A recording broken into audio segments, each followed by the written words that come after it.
إن الحمد لله نحمده ونستعينه ونستغفره ونعوذ بالله من شرور أنفسنا ومن سيئات أعمالنا من يهده الله فلا مضل له ومن يضلل فلا هادي له وأشهد أن لا إله إلا الله وحده لا شريك له وأشهد أن محمدا عبده ورسوله أما بعد فإن خير الحديث كتاب الله وخير الهدي هدي محمد صلى الله عليه وسلم وشر الأمور محدثاتها وكل محدثة بدعة وكل بدعة ضلالة وكل ضلالة في النار. قال سبحانه وتعالى وقل رب زدني علما. پچھلے درس میں علم کی اہمیت سے متعلق کچھ باتیں قرآن و سنت کی روشنی میں ہم نے دیکھی تھیں. اس سے پہلے کہ ہم آگے بڑھیں اور یہ ہمیشہ کے لیے قاعدہ رہے گا کہ آگے جانے سے پہلے ہم پیچھے آئیں گے، اور اس درس کا مقصود بھی یہی ہے کہ جو بھی طلبۃ العلم یہاں پر آ رہے ہیں دوسرے دروس کی طرح صرف وہ اس میں حاضری کے لیے نہ آئیں، بلکہ یہاں پر جو چیزیں ہم نے پچھلے درس میں سیکھی ہیں ان کا اعادہ بھی ہم کریں گے، ریپیٹ بھی اس کو کریں گے. تو آپ لوگوں میں سے کون بتائے گا کہ طلب علم میں کیا نیت ہونی چاہیے؟ کھڑے ہو کے. علم کی طلب میں ہر چیز کا سب سے اچھا جواب کیا؟ اللہ راضی ہو، تو مسئلہ ہی ختم ہو جاتا ہے. اور کیا نیت ہونا چاہیے؟ اور میں سمجھتا ہوں پچھلے درس میں میں نے وہ چیزیں ذکر کی تھی کہ طلب علم میں کیا کیا نیتیں ایک طالب علم کر سکتا ہے. کون بتائے گا؟ کچھ لوگ دیکھ رہے ہیں کہ کیا چل رہا ہے. یہ ہمارے لیے سوال نہیں، سب کے لیے سوال ہے.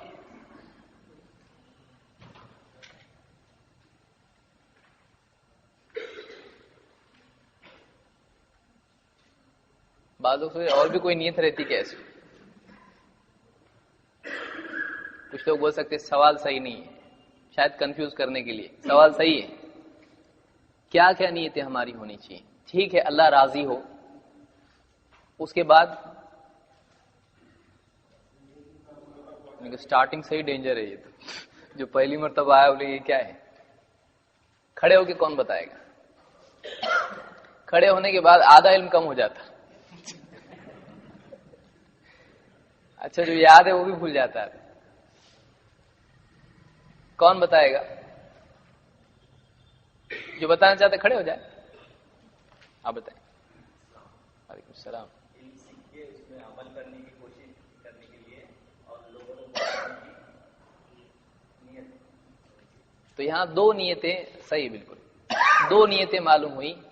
ایک تو یہ کہ علم سیکھ کر اس پر عمل کرنا، دوسروں تک اس کی دعوت پہنچانا. بالکل صحیح. اور کوئی نیت ہو سکتی ہے؟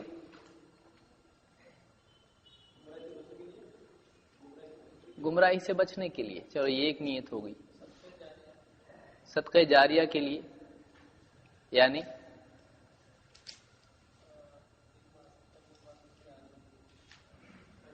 شروع میں جملہ موٹا رہتا، بعد میں باریک ہو جاتا ہے. وہ دعوت میں آیا، دعوت میں آ گیا. بدعت کیا ہے معلوم ہوگا. یہ علم ہی میں آیا کہ معلوم ہو گمراہی سے بچنے کے لیے. عمل وہی ہوا عمل کے لیے.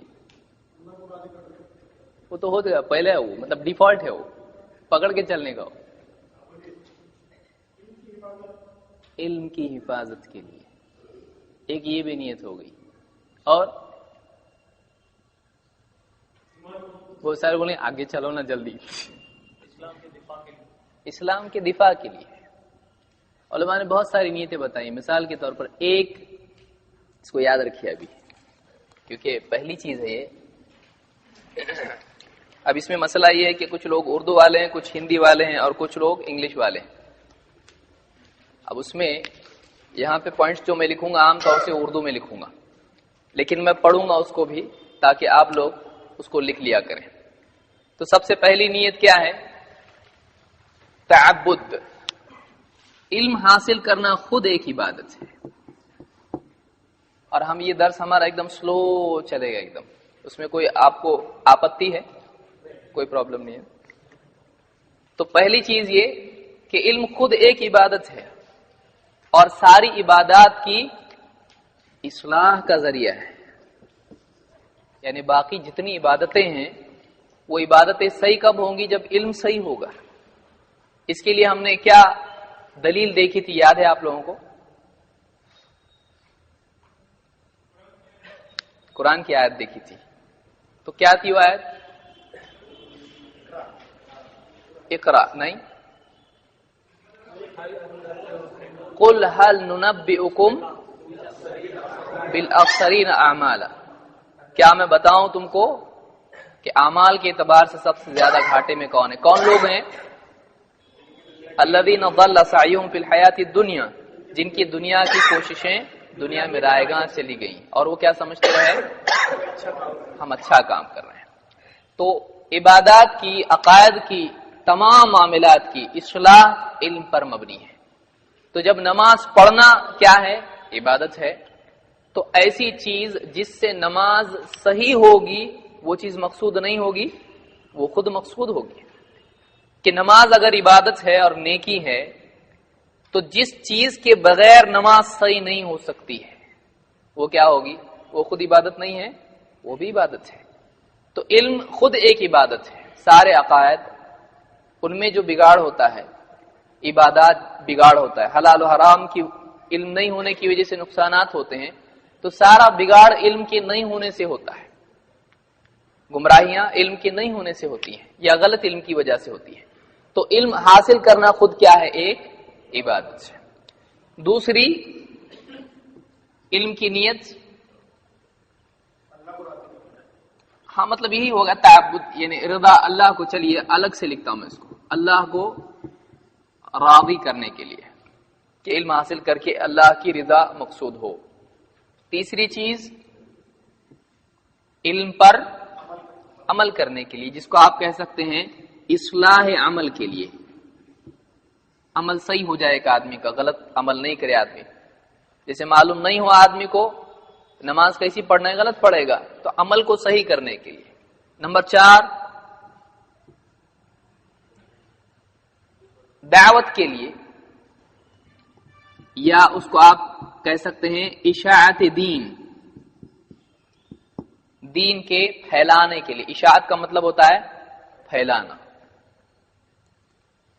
اسی طرح سے دفاع دین، اسلام پر بہت سارے لوگ اعتراض کرتے ہیں یا حق پر بہت سارے لوگ اعتراض کرتے ہیں، قرآن و سنت کے منہج پر بہت سارے لوگ اعتراض کرتے ہیں، تو ہم کو جواب دینا پڑے گا یا چپ بیٹھنا پڑے گا؟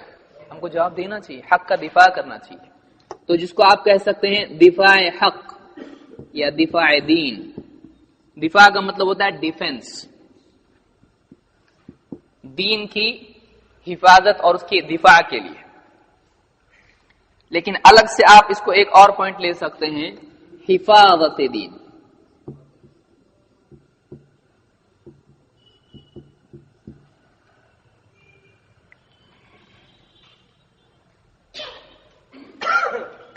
اب یہ بتائیے دفاع دین اور حفاظت دین میں فرق کیا ہے؟ ہے فرق یا نہیں ہے؟ پہلی بات ہے، الگ لے کے تو رہیں گا، پہلا تو یہی ہے. تو کیا فرق ہے؟ دین کو باقی رکھنے کے لیے. کیسے باقی رکھیں گے؟ محفوظ کیا جائے گا. کس کے لیے؟ اگلی نسل کے لیے. مثلا دیکھیے، اگر صحابہ وہ حدیثیں، وہ باتیں جو انہوں نے سنی اللہ کے نبی صلی اللہ علیہ وسلم سے، اس کو اپنی زندگی میں عمل کرتے، پہنچاتے نہیں آگے، تو بچتا؟ ہم لوگوں کو معلوم پڑتا؟ نہیں. اچھا محدثین نے اس کو سنا، اگر لکھا نہیں ہوتا کتابوں میں تو ہم تک پہنچتا؟ امام البخاری آج ہیں؟ نہیں ہے، لیکن ان کی کتاب آج باقی ہے. تو حفاظت دین یہ ہے. اور دفاع دین، لوگوں کی شبہات، اعتراضات جو اسلام پر ہیں، اس کا جواب کیسے دے گا آدمی؟ علم کے ذریعے سے، کیونکہ وہ اعتراضات لائیں گے، اعتراض لائیں گے۔ مثال کے طور پر کوئی آدمی کہتا ہے مسلمان کعبہ کی عبادت کرتے ہیں، سجدہ کدھر کرتے ہیں؟ کعبہ کا دکھ آپ دیکھو، پورا فوٹو کوئی دیکھے گا اور دیکھتے ہیں لوگ اس کو کہ عرب سے نماز اشاعت ہو رہی ہے اس کی، اب سارے مسلمان کیا کر رہے ہیں؟ سجدے میں جا رہے ہیں، اور دیکھو کعبہ کی عبادت کرتے کہ نہیں کرتے؟ ہم کو بولتے ہیں بتوں کی عبادت مت کرو، اور یہ خود کالے پتھر کی عبادت کر رہے ہیں۔ صحیح ہے؟ یہ غلط ہے نا؟ کیوں غلط ہے؟ اللہ اس کے بعد چپ ہوتے، ایک جملہ بولیں، پورا بولیں۔ کہاں ہے؟ قرآن میں، اپنے قرآن میں سب ہے۔ ہاں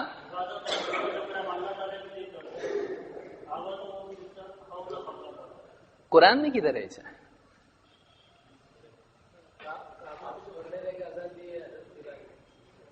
کہاں ہے؟ ہاں معبود بدل گیا، دو ہو گیا ابھی۔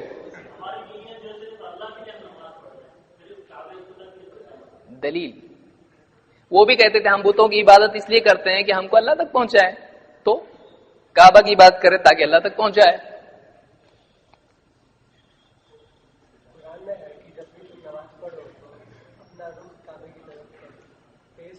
دیکھیے اس سے معلوم ہوتا ہے علم ضروری ہے۔ اب سانپ چھوڑ دیا ایسا آپ کے کمرے میں تو کیا کریں گے؟ علم کی ضرورت کیوں ہے؟ دفاع دین، دفاع حق۔ اگر باطل حق کے مقابلے میں اسلام کے بارے میں شبہات، آج دنیا میں میڈیا کی طاقت اتنی زیادہ بڑھ گئی ہے کہ دنیا کے کسی ایک کونے میں غلط بات بولی جاتی ہے اور پوری دنیا میں عام ہو جاتی ہے بہت تیزی کے ساتھ میں نہیں سمجھتا اس سے پہلے اتنا زیادہ ایک خبر اتنے جلدی مشہور ہونے کا دور تھا، کبھی نہیں تھا آج سے زیادہ۔ یہ ہمارے لیے ایک نیگیٹو پوائنٹ بھی ہے، پوزیٹو پوائنٹ بھی ہے۔ منفی اس اعتبار سے کہ ایک بھی غلط بات اگر کچھ ہوتی ہے پوری دنیا میں پھیل سکتی ہے، اور پوزیٹو اس اعتبار سے کہ اگر آج ہم چاہیں اسلام کی بات کو، سچائی کو عام کریں تو بہت آسانی سے کر سکتے ہیں، کیونکہ ہمارے پاس آج مسلمانوں کے پاس طاقت ہے میڈیا کی، مسلمان بھی استعمال کر سکتا ہے اگر اس کو صحیح طور سے استعمال کرے۔ ایک ایسی صورت ہے جس میں اس کا جواب ہے اور سب کو صورت میں سمجھتا ہوں یاد ہوگی۔ سورہ نصر، اللہ تعالیٰ فرماتا ہے فَلْيَعْبُدُوا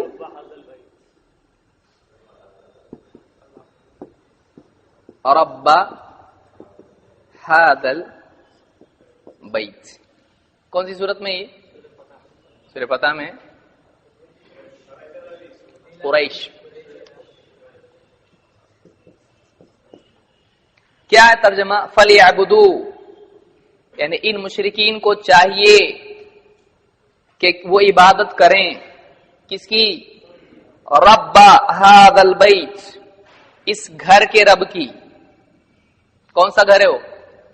کعبہ۔ هذا البیت، یہ گھر، اس کا کون؟ رب۔ عبادت کس کی؟ تو گھر کی کرنے کا کہ رب کی کرنے کا؟ رب کی کرنے کا۔ تو قرآن میں خود اللہ نے فرمایا کہ ان کو چاہیے کہ وہ اس گھر کے رب کی عبادت کریں۔ اللہ نے یہ نہیں کہا گھر کی عبادت کرو، اللہ نے کیا کہا؟ گھر کے رب کی عبادت کرو۔ تو قرآن میں ہے ہی نہیں ایسا کہ اس کی عبادت کرو۔ قرآن یہ نہیں سکھاتا ہے کہ ہم کعبہ کی عبادت کریں، ہم کو کیا کہا گیا؟ ہم کعبہ کے رب کی عبادت کریں۔ وہ کون ہے؟ اللہ تعالیٰ ہے۔ سمجھ میں آیا؟ تو اگر ہمارے پاس علم ہو تو بہت سارے ایسے جو بھی شبہات ہیں ان کو ہم آسانی سے رد کر سکتے ہیں، لیکن کب ہو سکتا ہے یہ؟ جب ہمارے پاس صحیح علم ہو۔ ٹھیک ہے، تو علم کے تعلق سے ایک نیت یہ کہ ہم اگر علم حاصل کریں گے تو اس پر ہم کو ثواب ملے گا، اور جس پر ثواب ملتا ہے وہ کیا ہے؟ وہ عبادت ہے۔ علم حاصل کرنا خود ایک تعبدی امر ہے، عبادت ہے۔ نمبر دوسرا جو اسی کے ضمن میں، لیکن میں نے آپ لوگوں کی وجہ سے الگ لکھا ہوں اس کو، کیونکہ عبادت کرنا خود اللہ کو راضی کرنے کے لیے ہے، تو یہ اللہ کو راضی کرنے کے لیے کہ ہم ایسا کریں تو اللہ راضی ہو، ہم کو ثواب دے۔ پھر اصلاح عمل کے لیے، اس میں آپ اصلاح عمل کے ساتھ ساتھ اصلاح عقیدہ آپ رکھ سکتے ہو، یا آپ اس کو اگر ایک ہی لفظ میں لکھ سکتے ہیں اصلاح دین، آدمی کا پورا دین صحیح ہو جائے، غلط دین پر وہ قائم نہ ہو، صحیح دین پر آ جائے. پھر دعوت، اشاعت دین، پھر دفاع حق یا دفاع دین، اور حفاظت دین. تو یہ نیتیں ہماری علم کے سلسلے میں ہونی چاہیے. ٹھیک ہے، ٹھیک ہے. اس سے پہلے ہم نے اقرا، یہ جو سورت ہے اس کے بارے میں کچھ باتیں دیکھی تھی. کتنی آیتیں ہیں اس میں؟ 5. کون سی سورت میں؟ یہ سورہ العلق. علق کے معنی جمع ہوا خون، جو ماں کے پیٹ میں ہوتا ہے. ان 5 آیتوں میں کیا بات آئی ہے؟ ان کا ترجمہ کسی کو یاد ہے؟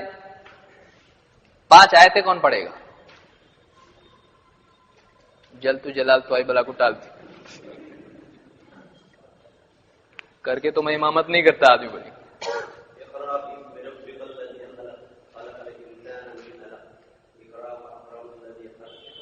اقرا ورب،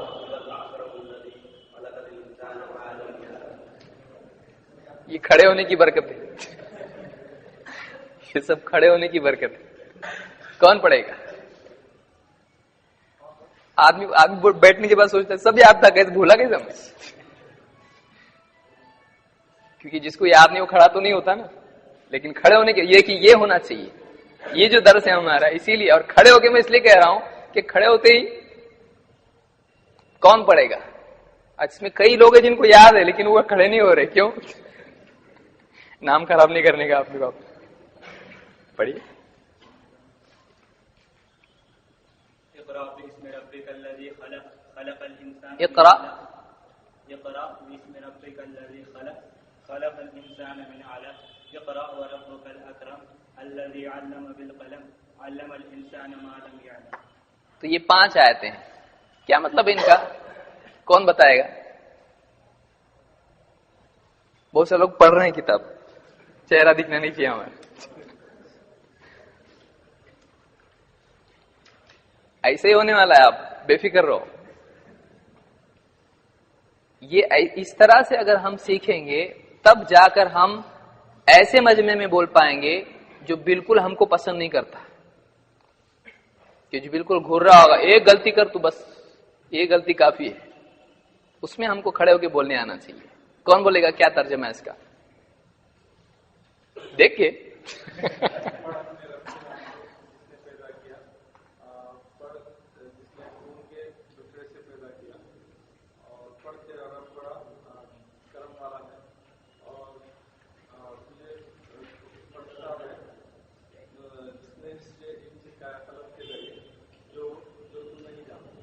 جو بھی لقمہ دے گا نمبر دوسرا اس کا ہوگا.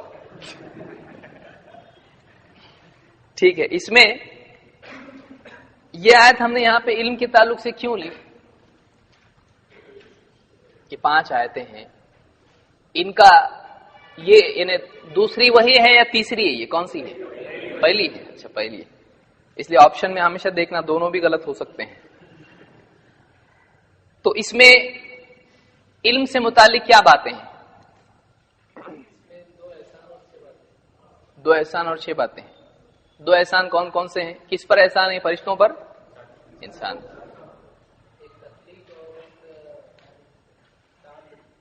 تعلم نہیں، تعلم کا مطلب سیکھنا ہوتا ہے، تعلیم کا مطلب سکھانا ہوتا ہے. یاد رکھیے اس کو. تعلم، اور اس میں عربی بھی آپ سیکھتے جائیں گے تھوڑی تھوڑی تھوڑی تھوڑی. تعلم کا مطلب ہوتا ہے سیکھنا، تعلیم کا مطلب ہوتا ہے سکھانا. تو اس میں 2 احسانات ہیں. کون کون سے ہیں؟ ایک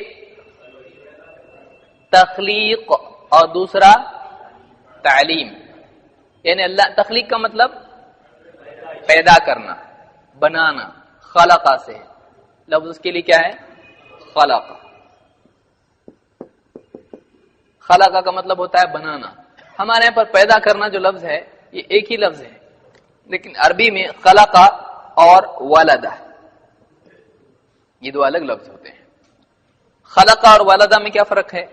ولدہ لم یلد ولم یولد، ولد یعنی جیسے پیٹ سے کسی کے کوئی چیز پیدا ہوتی، جیسے ماں کے پیٹ سے بچہ، اسی لیے بولتے والدین کی فرما برداری کرنا.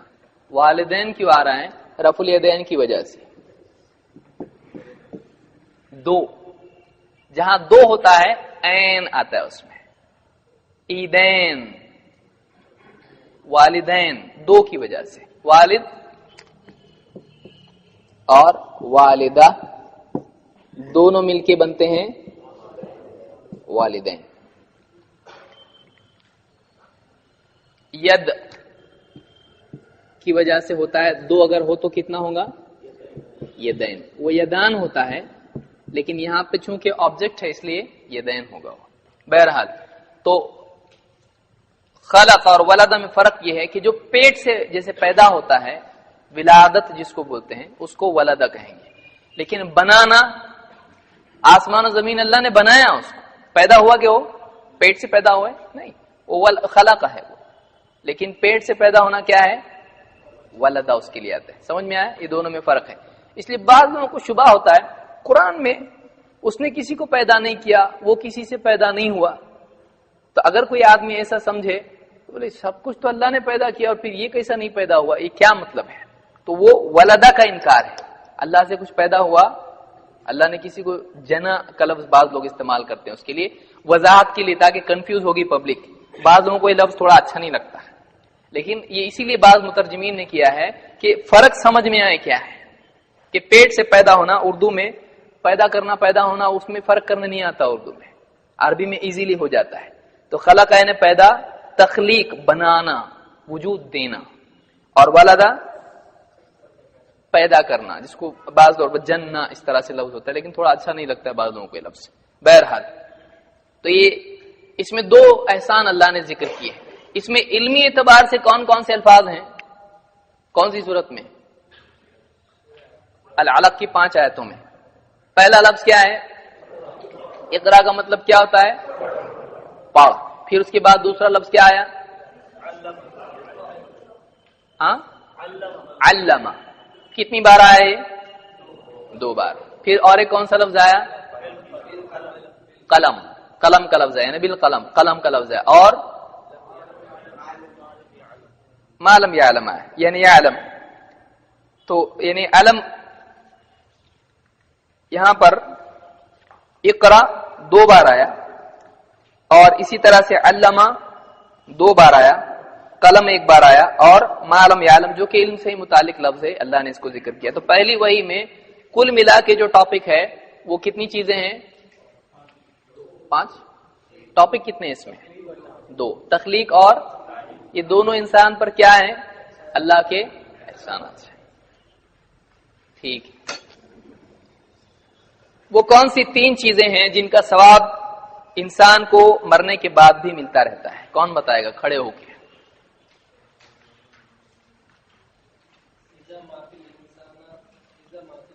مات الانسان انقطع.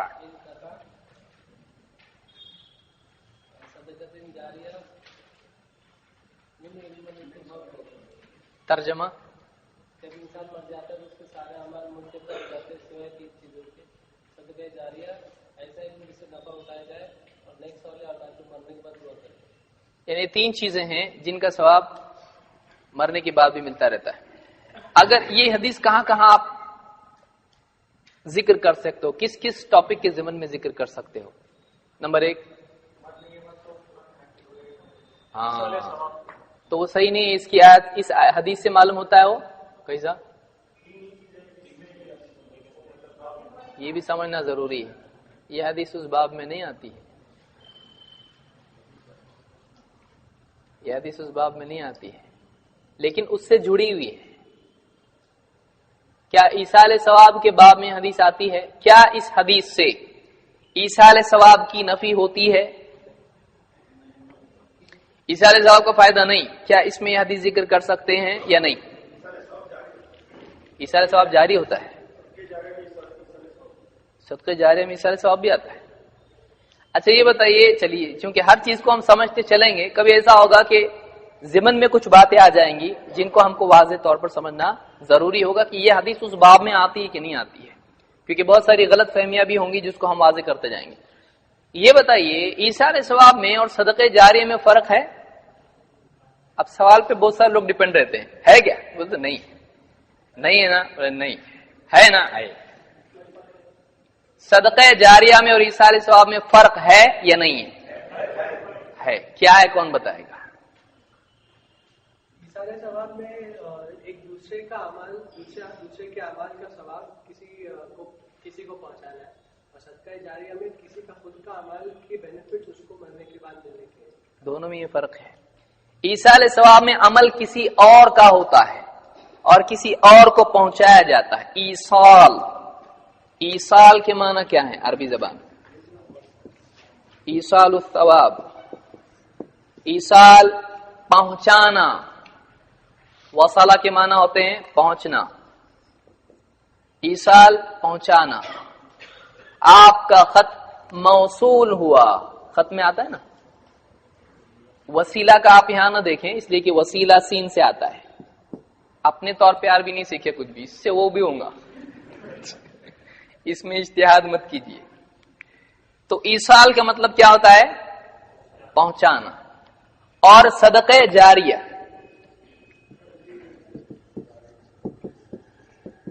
صدقۃ جاریہ، صدقہ جاریہ اور ایثار ثواب میں فرق یہ ہے کہ صدقہ جاریہ آدمی کا اپنا عمل صدقہ جو جاری رہے، تو یہ عمل کرنے والے کا تھا، مر گیا آدمی، عمل جاری ہے۔ مثال کنواں کھدوا دیا، کنواں کھدوانے والا باقی نہیں ہے، تو عمل کس کا تھا؟ کھدوانے والے کا، عمل باقی ہے، عامل باقی ہے نہیں، تو یہ جاری رہا صدقہ جاری۔ ایثار ثواب، ثواب پہنچانا کسی کو، کوئی مر گیا، زندہ ہے، اولاد ہے، کچھ صدقہ کر کے یہ ثواب میرے والدین کو یا فلاں والد کو، والدہ کو یا دادا کو، نانا کو پہنچے، یہ کیا ہے؟ ایثار ثواب۔ دونوں میں فرق ہے۔ اس حدیث میں کس چیز کے باقی رہنے کا، کس کے عمل کے باقی رہنے کا ذکر ہے، اور کس کے عمل کے منقطع ہونے کا ذکر ہے؟ مرنے والے کی۔ تو ایثار ثواب اس میں آتا ہے؟ نہیں آتا ہے۔ ایثار ثواب کسی اور کا عمل ہوتا ہے جو زندہ ہے ابھی۔ تو کیا اس سے ایثار ثواب کی نفی ہوتی ہے اس حدیث سے؟ اس سے ایثار ثواب غلط ثابت ہوتا ہے؟ نہیں۔ اس میں ایک آدمی عمل کر کے مر گیا، اس کا عمل جو اس نے زندگی میں کیا تھا وہ چیز باقی، جیسے مثلا کسی آدمی نے مسجد میں قرآن رکھ دیا پڑھنے کے لیے، اب وہ مر گیا، اب قرآن اس کے بعد باقی ہے، چونکہ قرآن رکھنے والا وہ تھا، اب اس کی زندگی میں لوگ پڑھتے تھے، اس کو ثواب ملے گا، وہ مر گیا تو قرآن دوسرے کا ہو گیا؟ نہیں، ثواب اسی کو ملا کیونکہ یہ عمل کرنے والا وہی تھا، تو مرنے کے بعد بھی اس کا ثواب اس کو ملتا رہے گا۔ یہ صدقہ جاریہ ہے کیونکہ وہ جاری رہا صدقہ، یہ مر گیا صدقہ جاری ہے۔ اور ایثار ثواب جو ہے وہ دوسرے کا عمل ہوتا ہے تو وہ کر سکتے ہیں، لیکن ایثار ثواب میں صرف صدقہ چلتا ہے۔ کسی کا کلمہ پڑھ کے بھیج سکتے اس کو؟ وہ کلمہ نہیں پڑھا، میں پڑھ کے بھیجتا اس کا کلمہ، نہیں کر سکتے۔ تو عبادات جو ثابت ہیں، حج بدل وغیرہ، یا کسی کا روزہ نظر کا باقی ہے، اس طرح سے کر سکتے ہیں، عمرہ کر سکتے ہیں، لیکن قرآن خوانی کر سکتے ہیں؟ کر سکتے کہ نہیں کر سکتے؟ میت کی طرف سے یہ پڑھ کے پہنچاؤ ثواب، کر سکتے ہیں؟ کیوں نہیں؟ اللہ کے نبی صلی اللہ علیہ وسلم اور صحابہ نے نہیں کیا۔ یہ کس نے کہا ہے؟ اس کے قائل کون کون ہیں؟ مثال کے طور پر پہلے پچھلے علماء میں سے جو ہم بول رہے ہیں اس کے قائل امام شافعی بھی ہیں، وہ بھی بولتے نہیں پہنچتا ہے، جو ثابت ہے وہ پہنچتا ہے، باقی نہیں پہنچتا ہے۔ تو ہم انہی کے قول کے مطابق ہے، یہ ہمارا نیا قول نہیں ہے۔ لوگ یہ نہیں کہیں گے کہاں سے لائے، دیکھو پہلے سے لوگ کرتے آ رہے، لوگ نیا نکالے۔ امام شافعی بولتے نہیں پہنچتا ہے، سوائے صدقے کے، اور جو چیزیں حدیث میں آئی ہیں ان کے سوا نہیں پہنچتا ہے، ٹھیک ہے۔ بہرحال تو اس حدیث میں ہم کہاں فٹ ہوتی، جیسے میں نے پوچھا تھا، اس حدیث میں ہم بتا سکتے ہیں، لوگ آتے ہیں کہ ہمارے والدین کا انتقال ہو گیا، ہم ان کے لیے کیا کریں، سب سے اچھی چیز کیا ہے؟ تو سب سے اچھی چیز ان کے لیے کرنے کی کیا ہے؟ دعا ہے، اور چاہیں تو ایصال ثواب بھی کر سکتے ہیں، لیکن سب سے اچھی چیز کیا ہے؟ تو آپ صلی اللہ علیہ وسلم نے کیا کہا؟ اس کے بعد فائدہ اس کو ہوتا ہے جس چیز سے وہ کیا ہے؟ اول دن صالحین یدعو لہ، نیک اولاد اس کے لیے دعا کرتی رہے۔ چلیے اب آگے بڑھتے ہیں ہم لوگ۔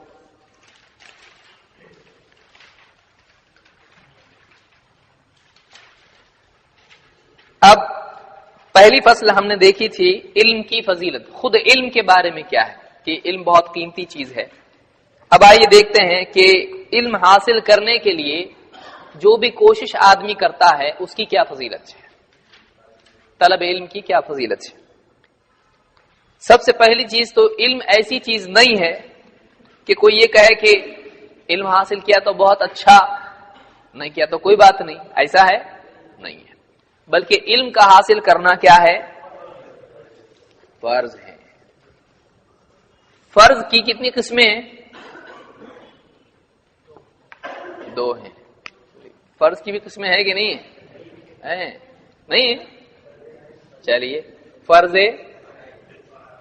عین اور دوسرا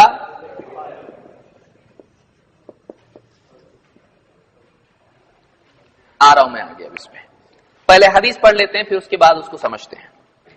اللہ کے رسول صلی اللہ علیہ وسلم فرماتے ہیں طلب العلم فریضۃ علی کل مسلم وان طالب العلم یستغفر له كل شیء حتى الحیتان فی البحر۔ طلب العلم، علم کا طلب کرنا، علم کا حاصل کرنا، فریضۃ، فریضۃ فرض، علی کل مسلم، طلب العلم فریضۃ علی کل مسلم، علم کا طلب کرنا فرض ہے اوپر ہر مسلم کے، کل مسلم ہر مسلم، تو علم کا حاصل کرنا ہر مسلمان پر فرض ہے۔ تو کیا سارے مسلمانوں نے علماء بن جانا چاہیے؟ کیونکہ علم کا حاصل کرنا فرض ہے نا۔ پھر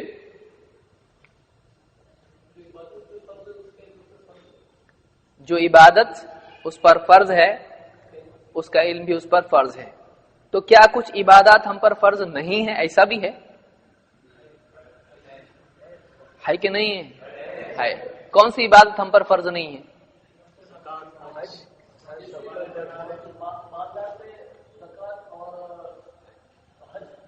فرض ہے، غریب پر نہیں ہے۔ کیا قاعدہ ہے اس میں؟ دلیل کیا ہے؟ ہاں، اگر استطاعت نہیں رہے گی تو ہاتھ کیوں اٹھا رہے؟ اسکول بولے تو ٹوٹل اسکول ہو گیا۔ اگر استطاعت اگر نہیں رہی تو پھر حج فرض نہیں، کیونکہ حج میں ہے وَأَن تَحُجَّ الْبَيْتَ إِنِ اسْتَطَاعَ إِلَيْهِ سَبِيلًا، کہ اگر تجھ میں استطاعت ہو، ان استطاعت إِلَيْهِ سَبِيلًا، اگر تجھ میں استطاعت ہے تو اللہ کے گھر کا حج کر۔ یا عام قاعدے کی آیت اس میں لا یکلف اللہ نفسا الا وسعها، اللہ کسی پر وہ بوجھ نہیں ڈالتا۔ یہ آیت بھی بہت سارے لوگ غلط سمجھتے ہیں، غلط طور پر۔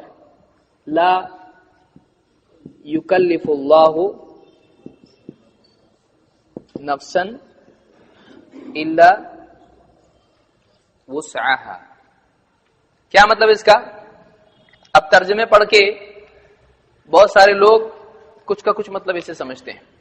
اللہ کسی پر وہ تکلیف نہیں ڈالتا ہے جو اس کی طاقت سے زیادہ ہو۔ بولتے ہیں اتنے لوگ ہیں ان پہ کتنی تکلیفیں آتی ہیں اور وہ برداشت نہیں کر پاتے ہیں، مر جاتے ہیں۔ تو یہ آیت کیا مطلب ہے اس کا؟ ہوتا ہے نا، یہ ذہن میں آتا ہے بہت سارے لوگ۔ یہ کیوں آتا ہے؟ اس لیے کہ تکلیف کا مطلب ہم اپنی زبان میں جو تکلیف جس کو کہتے ہیں وہ سمجھتے ہیں۔ شریعت میں تکلیف کا مطلب کیا ہے؟ مکلف کرنا، یعنی ذمہ دار ٹھہرانا، یعنی اس سے حساب ہوگا اس بارے میں، ایسا رسپانسبل اس کو ٹھہرانا۔ یعنی اللہ تعالی کسی پر وہ ذمہ داری نہیں ڈالتا ہے جس کے اٹھانے کی اس میں طاقت نہ ہو۔ اللہ تعالی کسی کو ایسی چیز کا ذمہ دار نہیں ٹھہرائے گا، اس کی پوچھ اس پر نہیں کرے گا جو اس کی طاقت میں نہیں تھی. یہ مطلب ہے اس کا. سمجھ میں آئی بات؟ یعنی کوئی آدمی غریب آدمی تھا اور وہ حج کو نہیں جا سکتا تھا، کیا قیامت کے دن اس سے پوچھ ہوگی حج کیوں نہیں کیا تو نے؟ ہوگی؟ کیوں نہیں ہوگی؟ تو استطاعت نہیں تھی اس کی. تو ایسا آدمی حج کا مکلف ہے؟ نہیں ہے. تو جو حج کا مکلف نہیں ہے اس سے حج کا محاسبہ ہوگا. محاسبہ، حساب، پوچھ، محاسبہ نہیں ہوگا اس سے. جو مکلف نہیں اس کا محاسبہ بھی نہیں. کوئی شخص پاگل ہے، مجنون ہے، کیا اس سے یہ محاسبہ ہوگا کہ پاک کیوں نہیں رہتا تھا؟ نہیں ہوگا. کیوں نہیں ہوگا؟ وہ اپنے ہوش حواس میں نہیں ہے، تو وہ مکلف نہیں ہے. وہ مکلف نہیں، حالانکہ وہ تکلیف میں ہے کہ نہیں ہے؟ وہ تکلیف میں ہے. کوئی آدمی ایک دم بستر پر بیمار ہے، ہل نہیں سکتا ہے، نماز کے لیے کیوں نہیں اٹھا تو؟ اس سے محاسبہ ہوگا کیونکہ وہ مکلف نہیں. اگرچہ وہ تکلیف میں ہے، یہ تکلیف الگ ہوتی ہے ہماری اردو میں، بہت تکلیف ہو رہی، وہ تکلیف الگ ہے. لیکن شریعت میں تکلیف جس کو استعمال کیا جاتا ہے وہ کہ اس پہ یہ ذمہ داری ڈالی گئی ہے اور اس سے پوچھ ہوگی. تو یہ جو ہے اللہ کسی پر وہ ذمہ داری نہیں ڈالتا ہے جو اس کی طاقت میں نہیں ہے. سمجھ میں آئے؟ تو علم کی دو قسمیں ہیں، ایک فرض عین اور دوسرے فرض کفایہ. فرض کفایہ، فرض عین کی کوئی مثال ہے آپ کے پاس کہ ایسا علم جو فرض عین کس کو بولتے ہیں؟ فرض عین عین سے آتا ہو.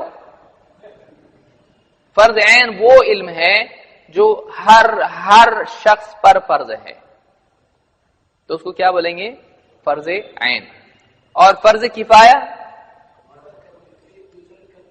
دو چار بھی کر لیے تو، یعنی جتنوں کی کرنے سے وہ عمل ہو جائے، ضرورت پوری ہو جائے، اگر اتنے لوگ اس کو کر لیں تو وہ چیز کیا ہو جاتی ہے؟ سب پر سے ثابت. یعنی سب کا کرنا ضروری نہیں، کچھ لوگ کر لیں، وہ عمل ہو جائے، ضرورت پوری ہو جائے تو کسی پر گناہ نہیں. ان کی مثالیں دے سکتے ہیں آپ مثال کے طور پر، یعنی ابھی علم کے تعلق سے نہیں، دین میں فرض عین فرض کفایہ. جنازے کی نماز فرض عین ہے نا؟ فرض کفایہ. کیوں ایسا فرض کفایہ؟ کچھ لوگ اگر پڑھ لیں تو، یعنی ایسا ہے کہ اگر سمجھ لیجئے ایک آدمی مسلمان اس کی موت ہو جائے تو سارے مسلمانوں نے اس کی نماز پڑھنا چاہیے، ایسا ہے؟ اچھا، اس شہر کے سب آنا چاہیے، اس گاؤں کے، تو یعنی یہ سب پر ہے؟ نہیں ہے. لیکن اگر کوئی بھی نہیں پڑھتا ہے تو سب گنہگار ہوں گے. جو بھی جانتے تھے کہ یہاں جو وہ گنہگار ہوگا کہ جو نہیں جانتا تھا؟ نہیں ہوگا. لیکن جن کو معلوم تھا کہ اس کی نماز نہیں پڑھی گئی اور پھر بھی اس نے نہیں پڑھا، وہ کیا ہوگا؟ گنہگار ہوگا. تو یہ فرض کفایہ ہے. اور فرض عین کی مثال 5 وقت کی نماز فرض کفایہ ہے. جا بیٹا جا، نماز کو جا، کل سے میں آتا، کل تو مت جا. کر سکتے؟ نہیں کر سکتے. وہ فرض عین ہے، یعنی ہر ایک پر فرض ہے، ہر ایک پر فرض ہے. تو جو عمل ہر ایک پر فرض ہے اس کو کیا کہتے ہیں؟ فرض عین. اور جو کچھ لوگ کر لیں تو کافی ہو جاتا ہے، اس کو کیا کہتے ہیں؟ اب علم میں جب عمل میں ایسا ہے تو علم میں بھی ہوگا. علم میں مثال فرض عین، کون سا علم فرض عین ہے؟ نماز کا طریقہ سیکھنا. توحید کا جاننا ہر ایک پر فرض ہے، فرض عین ہے. جس کا آدمی مکلف ہے اس کا عمل اور علم بھی فرض ہے. اور فرض کفایہ کون سا علم ہے؟ حج کا علم فرض کفایہ ہے.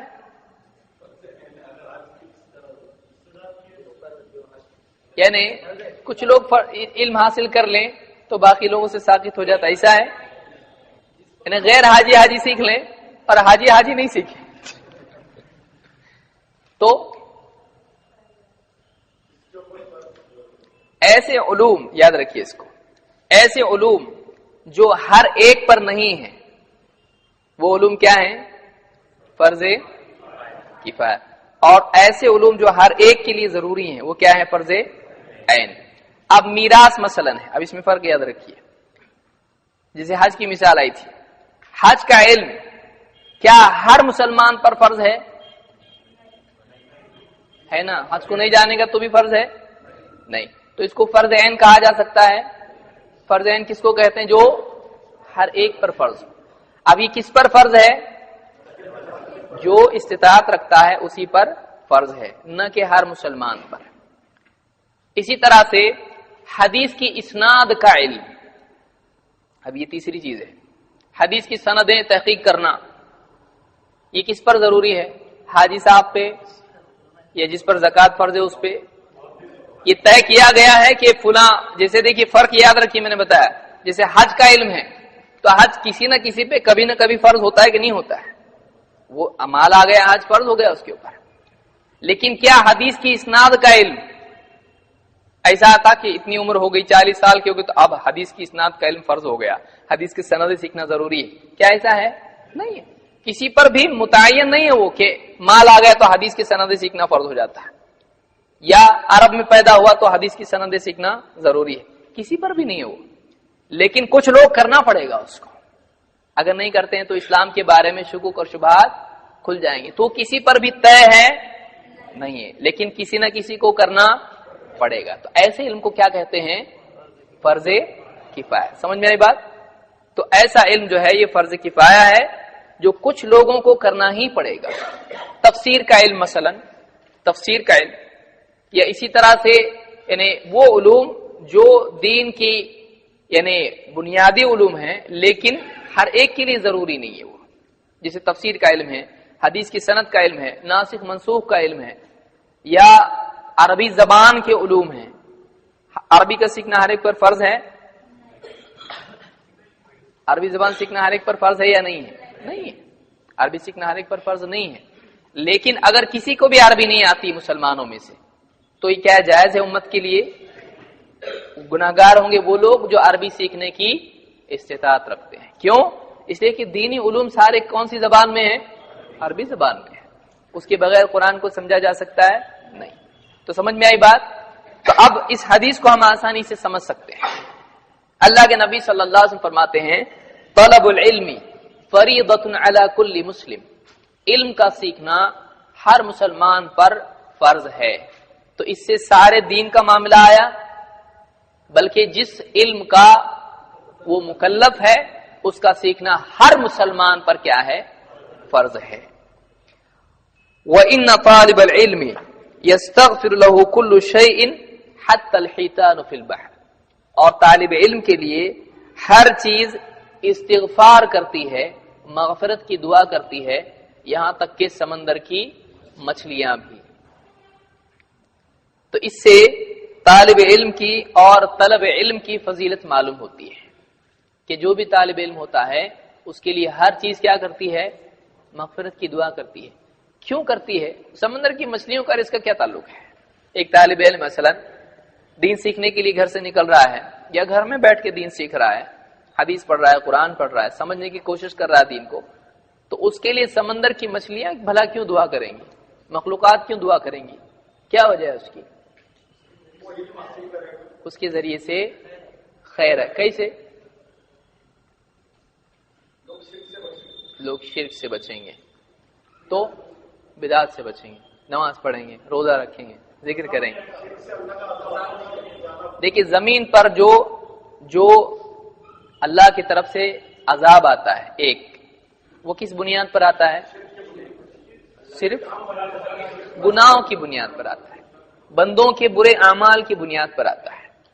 پھر دوسرا ہے کہ بندوں کے جو برے اعمال ہیں بعض اوقات وہ اللہ سے متعلق ہوتے ہیں جیسے شرک ہے، یا دین سے متعلق ہوتے ہیں جیسے بدعت ہے۔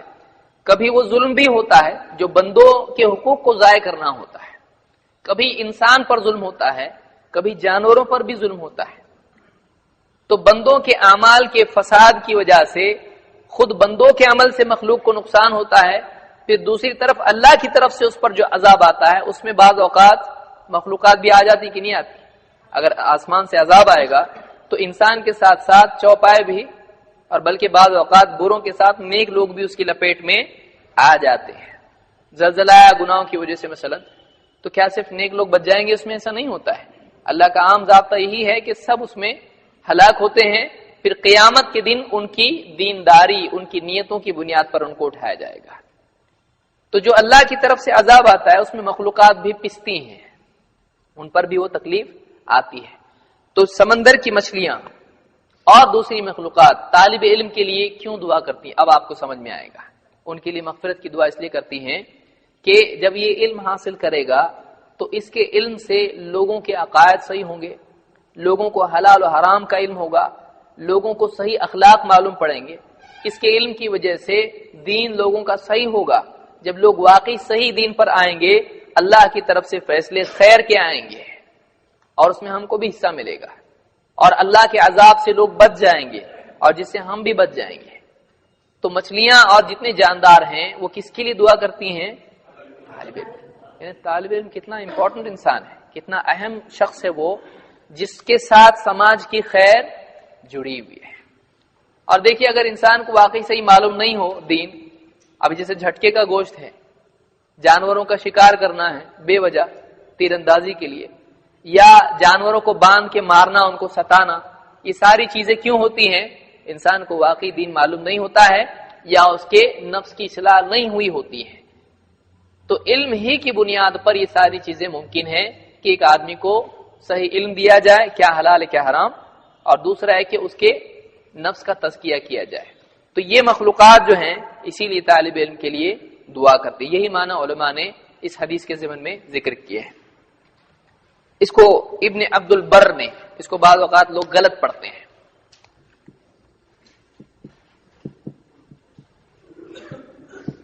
نام کیا ہے یہ؟ ابن عبد البر، یا اردو میں آپ کہیں تو ابن عبد البر. بہت سارے لوگ اس کو عبد البر پڑھتے ہیں. تو بر کا مطلب اور بر کا مطلب بہت الگ ہوتا ہے.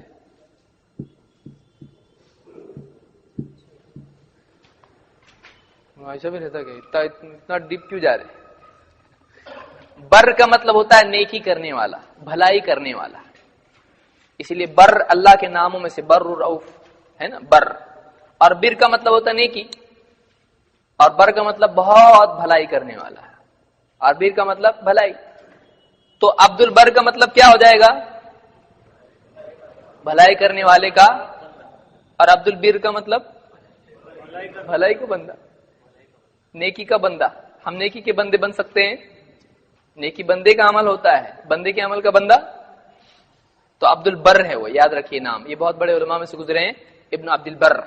ان کی کتاب ہے جامع بیان العلم و فضلہ.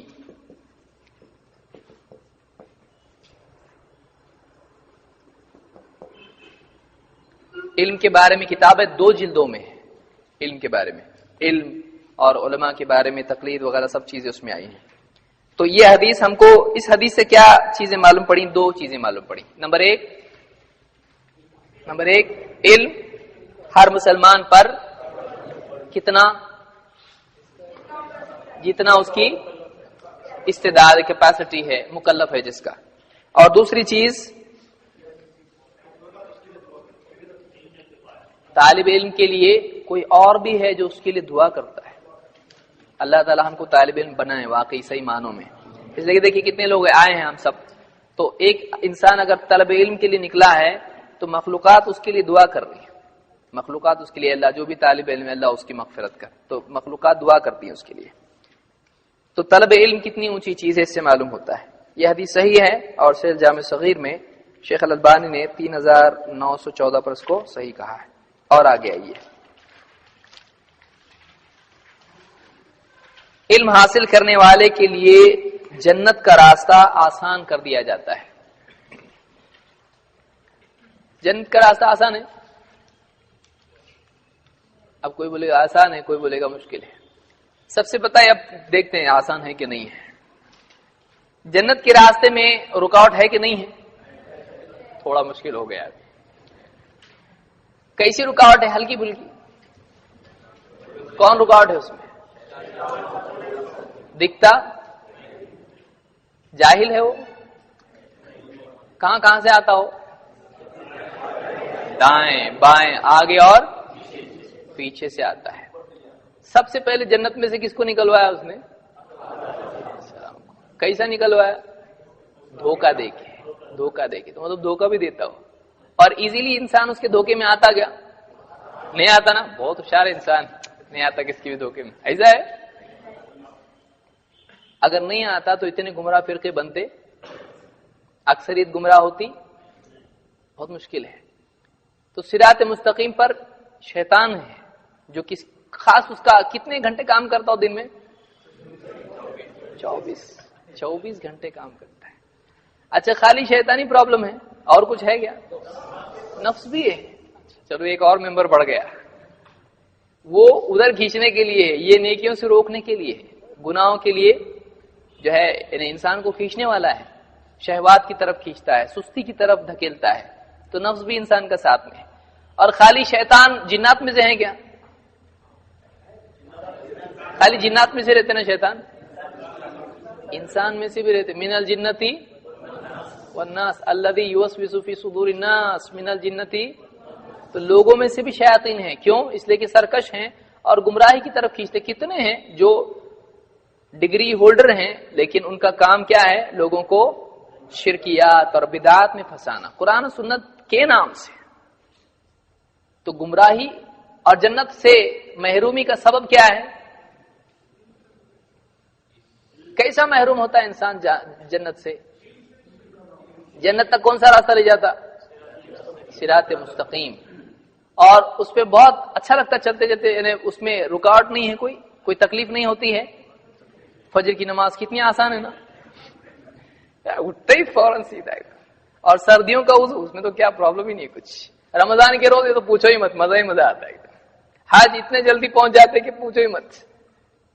اعمال میں ایک مشقت ہے, اعمال میں مشقت ہے. نفس لذت چاہتا ہے, مشقت نہیں چاہتا ہے. شیطان دھوکے باز ہے, صحیح کو غلط, غلط کو صحیح بنا کے بتاتا ہے. شیطان دکھائی نہیں دیتا ہے, لیکن پھر شیطان دنیا میں کئی انسانوں میں بھی ہیں جو گمراہی کے پھیلانے والے ہیں. اب اتنا سب کچھ ہے, انسان کے لیے جنت میں جانا آسان ہے؟ بہت مشکل ہے. اسی لیے اللہ کے نبی صلی اللہ علیہ وسلم کیا فرمایا؟ الا ان سلعۃ اللہ الغالیہ الا ان سلعۃ اللہ الجنہ. خبردار, اللہ کا سودا بڑا مہنگا ہے, اللہ کا سودا بڑا مہنگا ہے. اللہ کا سودا جنت ہے. جنت بہت مہنگی ہے. اللہ تعالیٰ ہم کو جنت میں جانے والوں میں سے بنائے. تو کیونکہ اتنا پار کرنے کے بعد ایک آدمی جنت میں جاتا ہے. جس کو اللہ تعالیٰ بچا لے وہی بچ سکتا ہے, جس کو اللہ تعالیٰ صراط مستقیم پر جمائے وہی جم سکتا ہے. اللہ ہم سب کو جمائے رکھے. تو جنت کا راستہ اگر کسی کے لیے آسان کیا جائے, کتنی بڑی نعمت ہے یہ. اس سے زیادہ کیا بڑی نعمت ہو سکتی ہے کہ جنت کے حصول کے لیے سب سے مشکل چیز یہ ہے کہ جنت کا راستہ آسان ہو جائے. جنت کی نعمتیں اس کے لیے ممکن ہیں جس کے لیے جنت کا راستہ آسان ہو جائے. اتنا مشکل اس کے لیے آسان کر دی جائے. تو کیا چیز ہے جس سے وہ آسانیاں پیدا ہوتی ہے اس راستے پہ چلنے میں؟ علم حاصل کرنے کے لیے نکلنا یا علم حاصل کرنا. اس بارے میں اللہ کے نبی صلی اللہ علیہ وسلم فرماتے ہیں, من سلک طریقا یلتمس فیہ علما سہل اللہ لہ بہ طریقا الی الجنہ. من سلک طریقا, جو چلتا ہے. سلک عربی زبان میں سلکا کے معنی ہوتے ہیں چلنا. سلکا, سلکا, اس میں آپ عربی بھی سیکھتے جائیں گے. اگر کوئی مناسب لفظ ہو, پوری عربی تو نہیں, تھوڑی تھوڑی, جو مناسب لفظ ہو جس سے بہت ساری چیزیں جڑی ہوئی ہوں تو وہ بھی ہم سیکھتے جائیں گے. اس سے کوئی ایک اور لفظ یاد آ رہا کیا آپ لوگوں کو؟ سلکا سے سلوک, سلوک بھی آتا ہے اس سے, سالک بھی آتا ہے اس سے, مسلک بھی آتا اس سے. ہاں مسلک, اپنے کو یہ لفظ بہت پسند. مسلک کیوں بولتے ہیں مسلک؟ ابھی سمجھ میں آ رہا ہوگا آپ کا مسلک کہاں سے آیا لفظ.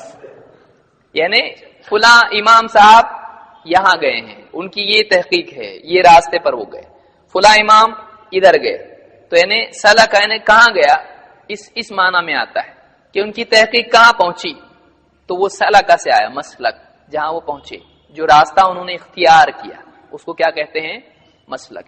اسی پر سے ہے عربی زبان میں لفظ مذہب، لیکن وہ دوسرے لفظ سے بنا ہے. کس سے بنا ہوگا وہ؟ ذہب، مذہب، ذہب سے. ذہب کا بھی مطلب کیا ہوتا ہے؟ گیا. ذہب یعنی گیا. اسی پر سے ہے مذہب. یہ عالم صاحب کہاں گئے؟ یہاں گئے. ان کی تحقیق یہاں گئی، ان کی تحقیق وہاں گئی، تو اس پر سے ہے مذہب. اور مسلک دونوں ایک ہی معنی میں استعمال ہوتے ہیں. من سلک طریقا، طریق راستہ، یلتمس التمس تلاش کرنا. من سلک طریقا یلتمس فیہ علما، جو کوئی راستہ چلے جس میں وہ کسی علم کی تلاش میں ہو، وہ علم کی تلاش میں ہو. یہاں پر علم نکرہ میں آیا ہے، العلم نہیں آیا بلکہ علم آیا. تھوڑا بھی علم حاصل کرنے کے لیے اگر کہیں جاتا ہے، سارا علم نہیں بلکہ تھوڑا بھی علم. ایک حدیث کے لیے ایک آدمی ایک علاقے سے دوسرے علاقے میں جاتا ہے تو کوئی یہ نہیں کہہ سکتا پورا علم تھوڑی لیا اس نے، یہ حدیث پورے علم کے بارے میں، ایسا ہے نہیں. علم کا کچھ حصہ بھی اگر تلاش کرنے کے لیے ایک جگہ سے دوسری جگہ جاتا ہے. من سلک طریقا یلتمس فیہ علما سہل اللہ لہ بہ طریقا الی الجنہ. بہ اس کے ذریعے سے، کس کے ذریعے سے؟ اس عمل کے ذریعے سے جو وہ کر رہا ہے، کہ اس کا علم کے لیے چلنا، علم کے لیے کہیں جانا، یہ عمل اتنا قیمتی ہے کہ اس کی برکت سے اللہ تعالیٰ اس کے لیے کیا، کون سا دوسرا ایک راستہ ہے جو آسان کرتا ہے. یہ راستہ کون سا چلا؟ علم کا. لیکن اللہ کون سا راستہ آسان کرتا ہے؟ جنت کا. کتنا بڑا سودا اور کتنا ایزیلی مل رہا ہے. یعنی اتنی بڑی بات ہے کہ جنت کا راستہ اس کے لیے آسان ہوتا ہے جو علم کے راستے پر چلتا ہے. تو علم، بہت سارے لوگ کہتے ہیں کیا علم تم لوگ لگائے. صحیح بات ہے، یہ نہیں ہے، بلکہ جنت کے راستے کے لیے علم کا راستہ چلنا ضروری ہے. علم کا راستہ جب چلتا ہے تو جنت کا راستہ آسان ہوتا ہے. اس حدیث کو امام مسلم نے اور دوسرے محدثین نے روایت کیا ہے، اور اس کے راوی ابو ہریرہ رضی اللہ تعالیٰ عنہ ہے. تو اس سے ایک بات یہ معلوم ہوئی کہ جنت کا راستہ آسان کس کے لیے ہوتا ہے؟ جو علم کے سیکھنے کے لیے راستہ چلتا ہے، علم کی تلاش میں کچھ راستہ چلتا ہے. اور آگے آئیے، علم حاصل کرنے والے کا فرشتے بھی اکرام کرتے ہیں. یہ علم کی فضیلت ہے، یعنی علم کے طلب کرنے کی فضیلت ہے. اللہ کے رسول صلی اللہ علیہ وسلم نے فرمایا ما من خارج یخرج من بیت فی طلب العلم الا وضعت له الملائکۃ اجنحتها رضا بما یصنع. امام احمد، ابن ماجہ، ابن حبان اور حاکم نے اس کو روایت کیا ہے. کیا حدیث ہے؟ ما من خارج، جو بھی نکلنے والا، یخرج من بیت، بیت کے معنی عربی زبان میں کیا ہوتے ہیں؟ بیت یعنی گھر. اسی پر سے بیت اللہ، اللہ کا گھر، بیت اللہ اللہ کا گھر.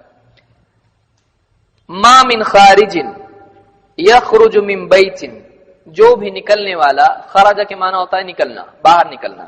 خارج نکلنے والا، خارج نکلنے والا، یخرج نکلتا ہے. جو بھی اپنے گھر سے نکلتا ہے فی طلب العلم، علم کی طلب میں، الا وضعت له الملائکۃ اجنحتها، تو اس کے لیے فرشتے اپنے پر بچھا دیتے ہیں، رضا بما یصنع، اس کے عمل سے خوش ہو کر. جو بھی بندہ علم کی طلب میں اپنے گھر سے نکلتا ہے، اس سے ایک بات یہ معلوم ہوئی کہ علم کے لیے یہ فضیلت کس کے لیے ہے؟ گھر میں بیٹھ کے کتاب پڑھنے والے کے لیے. یہ فضیلت کس کے لیے ہے؟ گھر سے باہر. کس کے لیے؟ کس مقصد سے؟ علم کے لیے. یعنی معلوم ہوا کہ علم کے لیے اپنے گھر سے باہر کتنے دن کے لیے؟ کوئی گنتی ہے اس میں؟ اور کس کے پاس جانا چاہیے؟ علماء کے پاس. یہ جنگل میں، ورنہ کوئی بولے گا پورے 10 میں ایک بات کام کی ملی ہے بابا اپنے کو، تو آدھا نہیں سمجھے، اس لیے میں یہ بھی سمجھا رہا ہوں. تو علم علماء سے لیا جاتا ہے، علم والوں سے لیا جاتا ہے، یعنی کہ کہیں بھی گیا اور علم جو ہے پڑھنے لگے آدمی. تو جو بھی علم حاصل کرنے کے لیے اپنے گھر سے باہر نکلتا ہے تو فرشتے اس کے لیے کیا کرتے ہیں؟ اپنے پر بچھاتے ہیں. وہ آدمی ہو سکتا، یہ مطلب کوئی آدمی بہت امیر گھر کا ہے، اس کے لیے ہے کہ کوئی آدمی اس کے پاس جیب میں 1 روپیہ بھی نہیں ہے، لیکن وہ علم کے لیے گھر سے نکلا ہے، تو بچھائیں گے فرشتے بولے بہت غریب آدمی ہے، اس کو نہیں. ایسا ہے؟ کیسا بھی آدمی بہت خوبصورت رہے گا تو اچھے کپڑے نہ دھو کے عطر لگا کے، تو غریب پھٹے پرانے کپڑے، کیسا بھی آدمی ہو، لیکن اس کی قدر اس کی نیت سے بنتی ہے. آدمی کا وزن اس کی نیت سے بڑھتا ہے. تو وہ کس لیے نکلا ہے اپنے گھر سے؟ کون سا علم؟ دین کا علم حاصل کرنے کے لیے اپنے گھر سے نکلا ہے. تو فرشتے اس کے لیے کیا کرتے ہیں؟ اپنے پر بچھاتے ہیں. علماء نے کہا اس کے لیے وضعت له الملائکۃ اجنحتها، اپنے پر بچھاتے ہیں اس کے لیے. کئی طرح سے علماء نے کہا اس کو. امام النووی وغیرہ نے اور دوسرے محدثین نے اس کے معنی بتائیں کہ علماء نے کیا کیا کہا.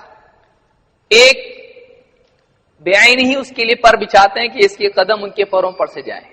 ایک. دو، جیسے ادب کے طور پر آدمی ہاتھ کندھے جھکا لیتا ہے اور پرندے جب نیچے آتے ہیں تو پر جھکا لیتے ہیں، تو فرشتے جو ہیں نیچے آتے ہیں اس کے لیے. تو اس معنی میں پروں کا جھکا لینا، وضع نیچے کرنا، وضع کے معنی نیچے کرنا، رکھنا، جھکانا، سب کے لیے آتا ہے. تو فرشتے نیچے آتے ہیں اس کے لیے، اس کی یعنی خوشی، اس کے عمل کی خوشی کی وجہ سے، کتنا اچھا عمل کر رہا ہے، یہ علم کے لیے جا رہا ہے، تو فرشتے نیچے آتے ہیں. دوسرے معنی علماء نے بیان کی اس کے لیے بچھاتے ہیں، وضع اس معنی میں بھی آتا ہے، اس کے لیے اپنے پر بچھاتے ہیں کہ اس کے قدم ان کے پروں پر سے جائے، تعظیم کے طور پر. ایک معنی ہے کہ اس کی حفاظت کے لیے پر جھکاتے ہیں، اس کی حفاظت کے لیے اپنے پر وضع، اس طرح سے بھی عربی زبان میں آتا ہے. تو یہ جو فرشتے آتے ہیں خصوصاً اس کے لیے آتے ہیں جو کیوں نکلا ہے؟ تو علم کے لیے گھر سے نکلنے کی یہ فضیلت ہے. اس لیے اللہ تعالی ہمارے آنے کو قبول کرے. آج ہم کیوں آئے؟ علم کے لیے آئے. تو کیا یہ فضیلت اگر ہماری واقعی نیت خالص ہے تو ہوگی کہ نہیں ہمارے لیے بھی؟ اللہ تعالی ہم سب کو یہ چیز عطا فرمائے.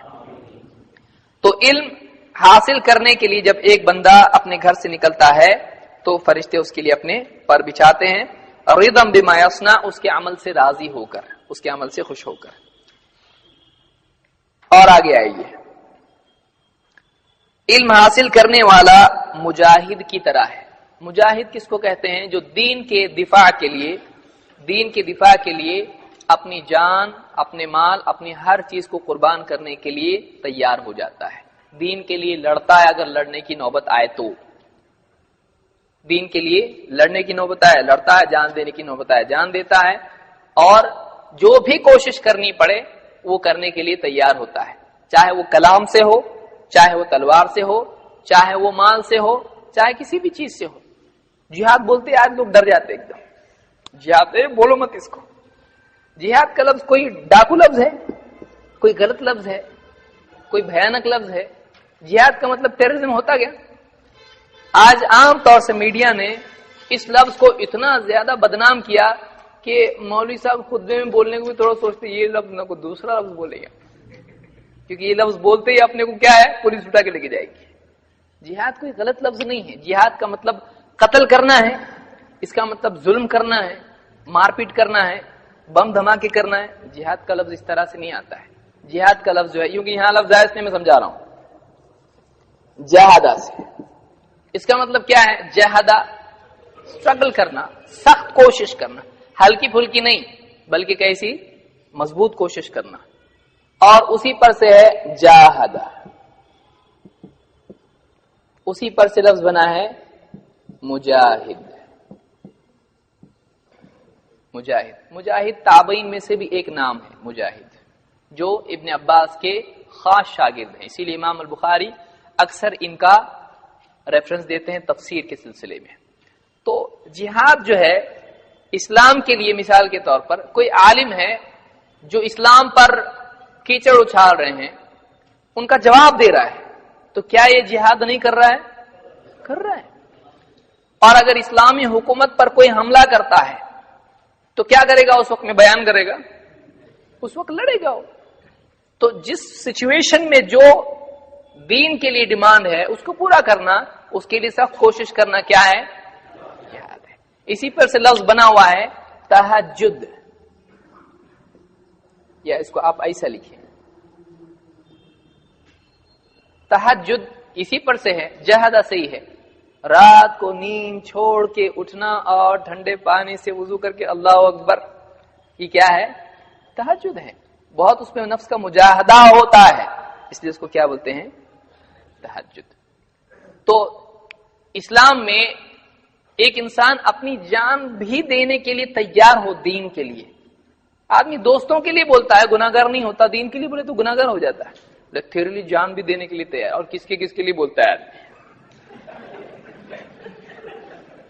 تو اس کو پولیس اٹھا کے نہیں لی جاتی، اس کو پولیس اٹھا کے لی جاتی، لیکن ایک آدمی دین کے لیے بولے تو غلط، ملک کے لیے بولے غلط نہیں، ایک آدمی ملک کے لیے بھی تیار ہوتا ہے کہ ہمارے ملک پہ کوئی حملہ کرے گا ہم اس کے لیے جان دینے کے لیے تیار، بولتا ہے آدمی۔ تو دین کے لیے کیوں نہیں؟ دین کوئی غلط چیز ہے؟ دین تو انسان کے اندر کو صحیح کرتا ہے۔ دین، اور ہر آدمی کو اپنے دین سے محبت ہوتی ہے، تو ایک آدمی کے اندر دوست کے لیے، گھر والوں کے لیے، اور ملک کے لیے، اور فلاں کتنے کچھ بزنس کے لیے، دکان کے لیے وہ جان دینے کے لیے تیار ہے، اس کو بچانے کے لیے۔ اپنے دین کے لیے تیار نہیں ہو، وہ دین کے لیے بھی تیار ہو۔ ہاں، زبردستی کسی کی جان لینے کے لیے تیار نہیں ہو، انسانیت کا دشمن وہ نہیں بنے، لیکن وہ اللہ کے دین کے لیے ہر چیز کے لیے تیار ہے۔ یہ جہاد کا کانسیپٹ ہے، لیکن بہت سارے لوگوں نے اس کو کیا کر دیا؟ ٹیررزم کا کانسیپٹ بنا دیا ہے، معصوم لوگوں کے قتل کا کانسیپٹ بنا لیا۔ یہ اسلام میں نہیں ہے، یہ اسلام میں نہیں ہے۔ حکومت کے خلاف سازشیں کرنا یہ اسلام میں نہیں ہے۔ اسلام ساری انسانیت کے لیے ہے اور خیر والا دین ہے۔ تو جہاد کے معنی سٹرگل کے ہوتے ہیں، جہاد کے معنی سٹرگل کے ہوتے ہیں۔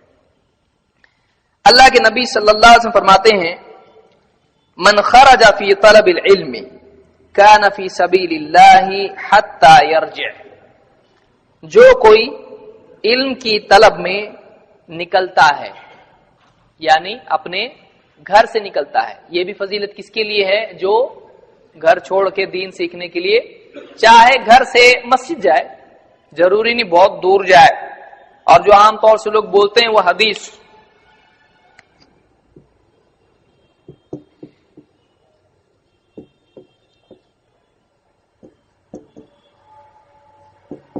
اطلب العلم ولو بالصین، علم حاصل کرو چاہے چین تک جانا پڑے۔ چین کو کہیں کو جائیں؟ تو یہ حدیث کیا ہے؟ صحیح ہے؟ یہ جھوٹی حدیث ہے۔ علم حاصل کرو، لوگ بولتے ہیں علم حاصل کرنے کے لیے جاؤ چاہے چین جانا پڑے۔ چین کہیں کو جائیں گے؟ جب مکہ میں، مدینہ میں اللہ کے نبی صلی اللہ علیہ وسلم مدینہ میں سکھا رہے ہیں، تو یہاں چین کو کہیں کو جائیں گے؟ تو ایسی کوئی حدیث صحیح نہیں ہے۔ یہ کون سی حدیث ہے؟ یہ موضوع روایت ہے۔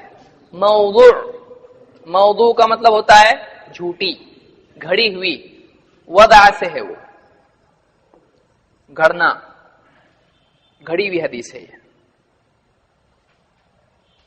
اسی طرح سے ایک اور حدیث ہے اطلب العلم من المہد الی اللحد، کہ ماں کی گود سے قبر کے گڑھے تک علم حاصل کرو۔ ماں کی گود سے کوئی علم حاصل کرتا کیا؟ کہاں سے علم حاصل کرے گا؟ پیشاب پاخانہ کرتے ہیں، کہاں سے سیکھے گا؟ ماں کی گود میں علم سیکھے گا؟ تو بہرحال اگرچہ مانا بعض اوقات ایسا تھا، بات تو صحیح ہے نا، تو بات صحیح ہے، لیکن نبی کی ہے کیا؟ ہر صحیح بات نبی کی کر دیں گے؟ ہر صحیح بات نبی کی نہیں ہوتی ہے۔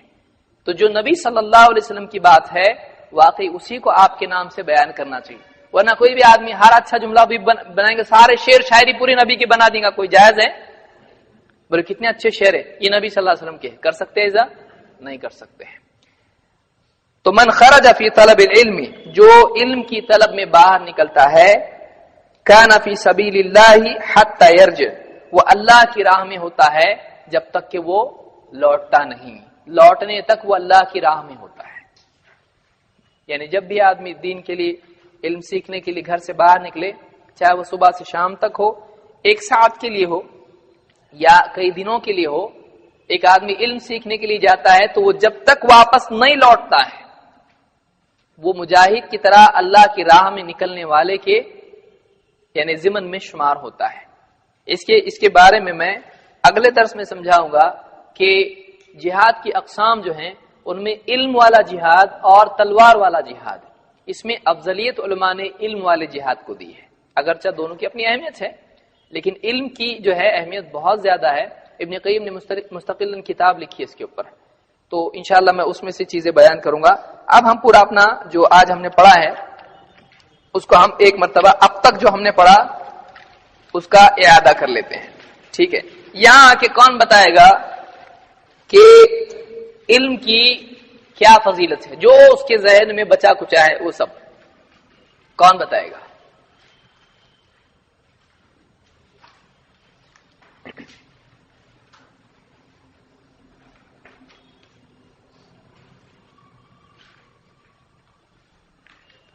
جو بھی یاد ہے اب تک جو ہوا علم کی فضیلت، علم بہت اچھا، علم حاصل کرنے والا اور اس کے لیے اپنے اوپر بھی جاتے علم حاصل کرنے کے بعد اس کا عمل مجاہد کی طرح ہو جاتا ہے۔ ایسا کیسا اس کا عمل مجاہد کی طرح ہو جاتا ہے؟ ٹھیک ہے لیکن کوشش کیے نا، بولتے بولتے بولنے آئیں گا اپنے کو، اور کون آئے گا؟ لیکن جو ڈیرنگ کیا وہ زیادہ بھاری ہے، اور کون آئے گا؟ اتنے دور سے ہم سب نے پلٹنا کیا ادھر؟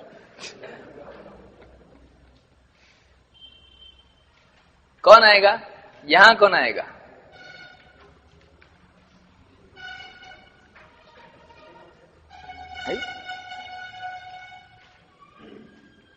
علم کی اہمیت بتاتے ہوئے سب سے پہلے تو اللہ نے اس کی اتنی اہمیت جانی کہ سب سے پہلے جو وحی اتری وہ اللہ تعالیٰ نے علم کے تعلق سے بیان کی۔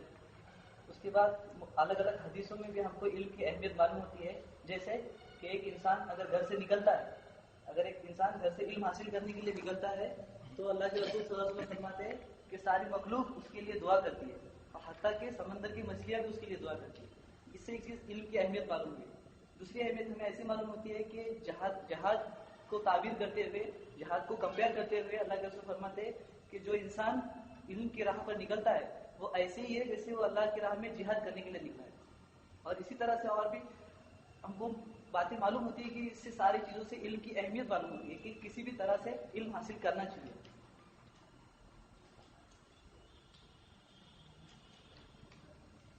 جو حدیث ہے کہ حدیث میں 3 چیزوں کا ثواب مرنے کے بعد بھی ملتا رہتا ہے، اس حدیث سے جو آپ نے سمجھا کون بیان کرے گا؟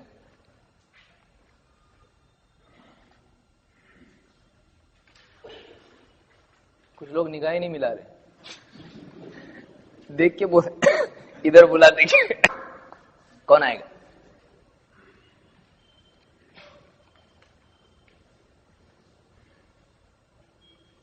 جو خود سے تیار ہے وہی، زبردستی کسی کو نہیں کھینچیں گے، بے فکر رہیے۔ ہاں کبھی ایسا ہو بھی سکتا ہے کوئی نہیں آیا تو کسی کو تو بکرا بنانا پڑے گا۔ کون آئے گا؟ جو 3 باتیں ہیں حدیث میں وہ جو سمجھا آپ نے، کون سمجھائے گا یہاں کے؟ نہیں کہ واپس ہی سمجھاؤ واپس۔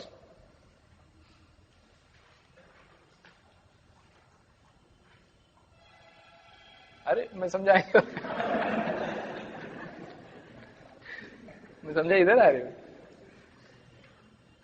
جلدی۔ ہاں دیکھیے یہ کلاس روم ہے ہمارا، اس میں ہم غلط بولتے سب ہنستے، اچھی بات ہے آپ بھی ہنسیے، کوئی مسئلہ نہیں۔